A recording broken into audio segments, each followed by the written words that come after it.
बेहतर होगा, ताकि दोनों तरफ से बात हो पाएगी।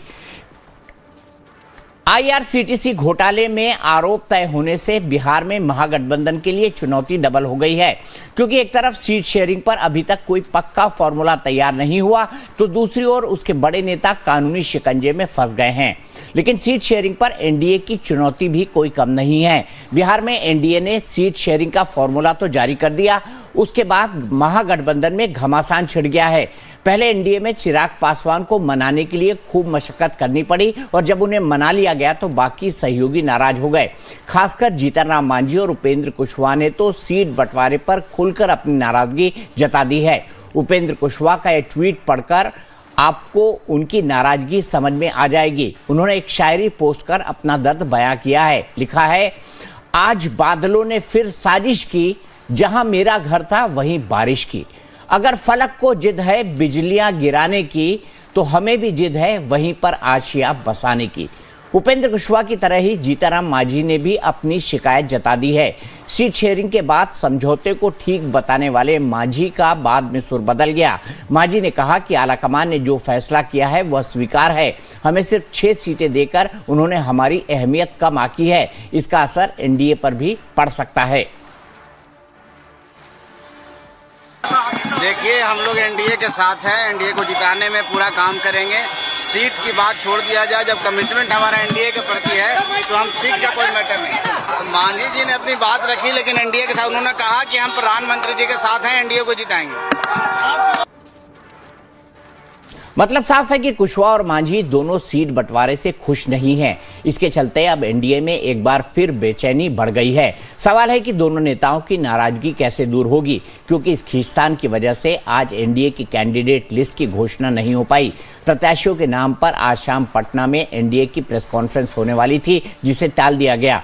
झगड़ा इस बात का है कि जीतन राम मांझी ने अपनी पार्टी के लिए 15 सीटें मांगी थी और उन्हें सिर्फ 6 सीटें मिली है, जिसका उन्हें मलाल है। दूसरी तरफ उपेंद्र कुशवाहा अपनी पार्टी आरएलएम के लिए कम से कम 10 सीटों की मांग कर रहे थे, पर उनके हिस्से भी सिर्फ 6 सीटें आई। लिहाजा उनका दर्द शायरी बनकर छलक उठा।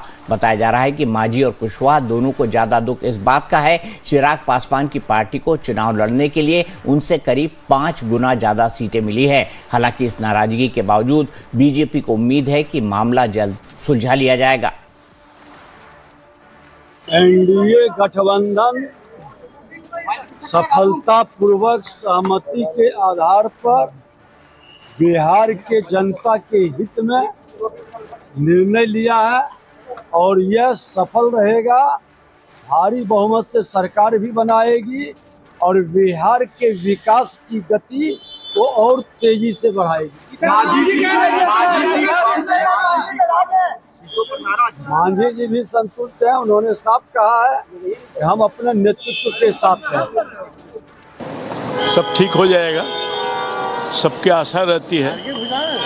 लंबे काल से कार्यकर्ता काम करता है, बस सीट का लिमिटेशन है, तो इसलिए सबका अकोमोडेशन थोड़ी दिक्कत हो जाती है। सब हमारे भाई हैं, कार्यकर्ता हैं, वो सब लोग मिल बैठ कर के नेतृत्व सब ठीक कर लेंगे लोग।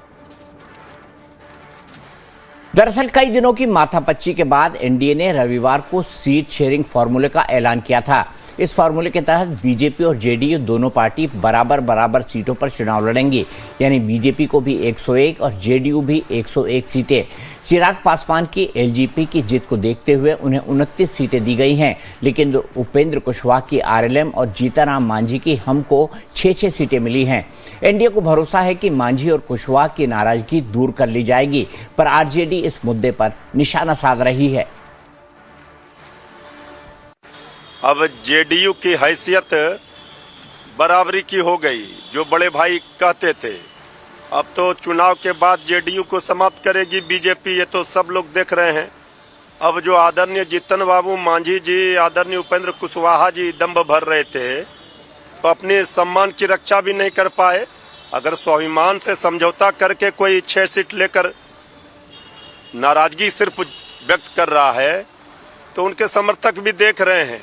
ये तो इससे बड़ा अपमान कुछ हो ही नहीं सकता है। तो एनडीए की नैया तो डूबेगी, इन लोगों की राजनीति भी बीजेपी समाप्त कर देगी। ये उनको बता दिया, हैसियत सबको घुटने पर ला दिया। आदरणीय मांझी जी को और आदरणीय उपेंद्र कुशवाहा जी को। तो इसी पर बात करने के लिए बीजेपी से भूपेंद्र यादव जी हैं और फोन पर मेरे साथ डॉक्टर दिनेश पॉल जुड़ेंगे जो कि प्रवक्ता हैं आरजेडी के। भूपेंद्र जी, बड़ा गड़बड़ हुआ है, तो मांझी जी भी नाराज हो गए, कुशवाहा जी भी नाराज हो गए। अरे भाई, कैसे मनाएंगे इन दोनों को? आपने तो भर भर के सीट दे दी चिराग पासवान को और इन दोनों शूरवीरों को छोड़ दिया बिल्कुल। नहीं दीपक जी, मैं आपको बता दूं कि हमारा पांचों पांडव जो है ना पूरी तरह से इंटैक्ट है। नो डाउट हम लोग आज से नहीं, करीब बिहार की धरती पर जो है ना समर सज गया है। करीब 10 महीने से हमारे पांचों पांडव। अरे जीतन राम मांझी कह रहे हैं कि एनडीए पर असर पड़ सकता है, करके एनडीए के प्रदर्शन पर असर पड़ सकता है, वो लिख रहे हैं ट्वीट में।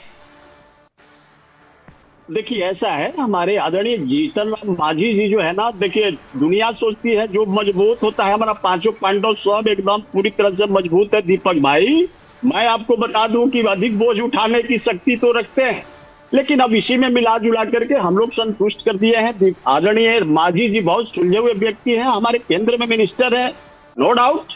अब रही बात इंडी गठबंधन का, तो मैं आपको बता दूं कि प्रदेश का जो एलओपी आदरणीय राहुल गांधी जी बिहार के तेजस्वी को लंगड़ा घोड़ा पर दाव नहीं लगाने जा रहा है मेरे भाई। ये देखिएगा दीपक जी, ये लंगड़ा घोड़ा पर दाव इसलिए नहीं लगाएगा कि 1990 में जो है ना कांग्रेस के मटिया मेट आदरणीय लालू प्रसाद जी किए थे, और उसी बात को जो है ना आदरणीय राहुल गांधी जी को याद आ गया कि अरे भाई, इन्हीं के पिताजी हमको 1990 में मटिया मेट किए थे, तो क्यों नहीं अब की शर्ट के हम तेजस्वी को जो है ना मटिया मेट कर दें। तो आप एकदम देख लीजिएगा दीपक जी, मैं आपके चैनल के माध्यम से बता रहा हूं कि इन लोगों का इंडी गठबंधन का जो है ना बेमेल के भी आकर पट्टी बरसे नुड़े रे भाई। ये लोग जो है ना, कोई डफुली हने बजा रहा है, कोई होने बजा रहा है। अब देख रहे होंगे क्यों कह रहे हैं मकपा भाकपा माले कि भाई हम जा रहे हैं नॉमिनेशन करने, इधर ही कह रहा है कि जल्दी करो रे भाई, तो तेजस्वी कन्विक्टेड हो गया।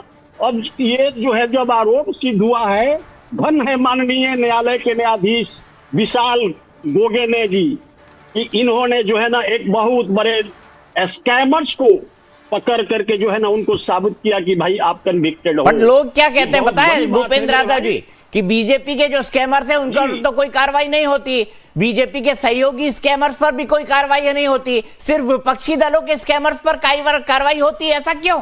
ये भी समझा दीजिए भूपेंद्र जी। नहीं दीपक जी, मैं आपको बता दूं कि हमारे यहाँ कोई बिग स्कैमर नहीं है, हमारे यहाँ साफ सुथरे लोग हैं। अजीत पवार जिस पर खुद आपकी लीडरशिप ने आरोप लगाया था 700 करोड़ का सिंचाई घोटाला, हेमंत विश्व शर्मा पर आपने आरोप लगाए, हसन मुशर्रफ पर आपने आरोप लगाए, कई नाम है, मैं गिना सकता हूं आपको, लंबे लंबे लिस्ट है। देखिए दीपक जी, जब तक कोई प्रमाणित नहीं हो जाता है, तो यही तो नीति है, यही तो तेजस्वी के लिए भी लागू होता है। अभी उन पर आरोप ही तय हुए, प्रमाणित नहीं हुए तेजस्वी। अरे मैं बता दूं दीपक भाई, ये 960 करोड़ का कन्विक्टेड है, ये सजा। वो लालू जी ना, तेजस्वी थोड़ी, वो तो चुनाव भी नहीं लड़ पा रहे हैं।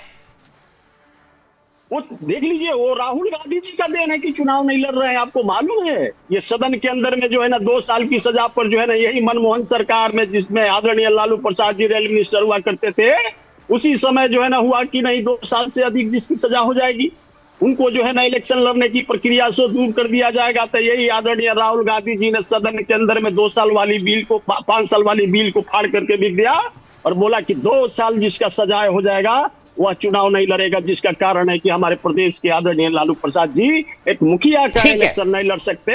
इन्होंने जो है ना चारा घोटाले में कन्विक्टेड हुए और ये जेल गए, सजा पात हैं।